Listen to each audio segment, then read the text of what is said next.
บรรดาสหายการน้ำขั้นสูงภาครัฐสาธารณรัฐประชาธิปไตยประชาชนลาวนำโดยสหายทองรุ่นศรีสุริตเลขาธิการใหญ่คณะบริหารงานสุดกลางพรรคประธานประเทศได้วางพวงมาลาอยู่อนุสาวรีย์นักรบนิรนาม และก็ได้เข้าวางกระตาดอกไม้อยู่หน้ารูปปั้นรอของประธานไกรสอนพรหมวิหารเนื่องในโอกาสเฉลิมฉลองวันสร้างตั้งพรรคประชาชนปฏิบัติลาวครบรอบ 70 ปี22มีนาปี 1955 22มีนา2025ในตอนเช้าวันที่ 21 มีนานี้บรรดาสหายการน้ำขั้นสูงของพรรครัฐของสาธารณรัฐประชาธิปไตยประชาชนลาวนำโดยสหายทองลุ้นศรีสุริตเลขาธิการใหญ่คณะบริหารงานศูนย์กลางพรรคประธานประเทศได้วางพวงมาลาอยู่อนุสาวรีย์นักรบนิรนามการเข้าวางพวงมาลาของบรรดาสหายการน้ำขั้นสูงของพรรครัฐเฮาในครั้งนี้ก็เพื่อเป็นการแสดงความเคารพหักความกตัญญูรู้บุญคุณถึงคุณงามความดีนำใจต่อสู้อย่างพิราศอาถรรพ์และบ่ยอมจำนนของบรรพบุรุษเราก็คือบรรดานักรบปฏิบัติที่ได้เสียสละชีวิตเลือดเนื้อเหื่อแห้งสุมสติปัญญาเพื่อภารกิจปฏิบัติอย่างองอาจกล้าหาญภายใต้การนำพาชี้นำของพรรคสามารถญาติได้ไสยชนะเทือละเก้าจนได้หับไสยชนะอย่างสมบูรณ์สามารถยึดอำนาจด้วย3 บาทก้อนยุทธศาสตร์และประกาศเอกราชสถาปนาสาธารณรัฐประชาธิปไตยประชาชนลาวขึ้นอย่างสง่าผ่าเผยในวันที่ 2 ธันวาคม ปี 1975 ภายหลังสำเร็จการเข้าวางพวงมาลาสหายทองลุ้นศรีสุริตพร้อมบรรดาสหายการน้ำขั้นสูงของพรรครัฐได้ไปวางกระตาดอกไม้ต่อหน้ารูปปั้นรอของประธานไกรสอนพรหมวิหารผู้นำที่แสนเคารพรักของปวงชนลาวทั้งชาติ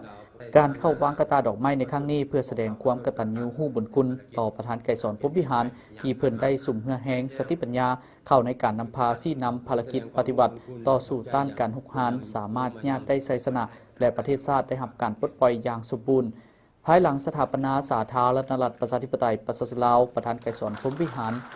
ยังได้เป็นผู้นำที่มีแนวคิดริเริ่มและซอกหาแนวทางการเปลี่ยนแปลงใหม่เพื่อนำเอาความอยู่เย็นเป็นสุขมาสู่ประชาชนลาวบรรดาเผ่าผลงานและคุณงามความดีของประธานไกรสอนพรหมวิหารและบรรดาบรรพบุรุษลาวก็คือบรรดานักรบปฏิบัติแม่นยิ่งใหญ่ที่สุดในนี้ประธานไกรสอนพรหมวิหารแม้นได้กลายเป็นตัวแทนรวมยอดแห่งความหักชาติและเป็นสัญลักษณ์แห่งชาติลาววิทยชนคนลาวพิราศอาถรรพ์ซึ่งผลงานและคุณงามความดีของเพิ่นได้จารึกในความทรงจำของประชาชนลาวบรรดาเผ่าตลอดไป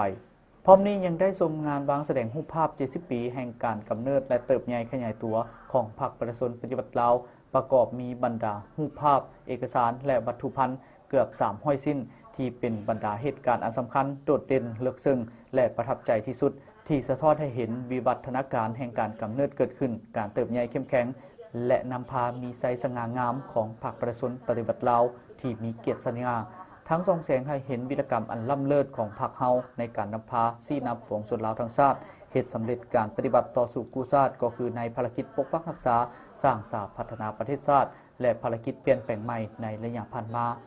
งานครั้งนี้มีความหมายสำคัญยิ่งเพราะนี่เป็นการแสดงความกตัญญูรู้บุญคุณของบรรดาสหายการน้ำขั้นสูงของพรรครัฐเฮาต่อบรรพบุรุษก็คือนักรบปฏิบัติและบรรดาประชาชนลาวประชาเผ่าผู้หักชาติอันดูดดื่มที่ได้เสียสละเพื่อเอกราชของชาติของประชาชนในท่ามกลางบรรยากาศอันคึกคืนเบิกบานพร้อมกันคำนับพับต้อนเพื่อเฉลิมฉลอง3 วันประวัติศาสตร์ที่สำคัญของพรรคของชาติในนี้ก็มีวันสร้างตั้งพรรคประชาชนปฏิบัติลาวครบรอบ 70 ปีและวันเกิดของประธานไกรสอนพรหมวิหารครบรอบ 105 ปี 2 3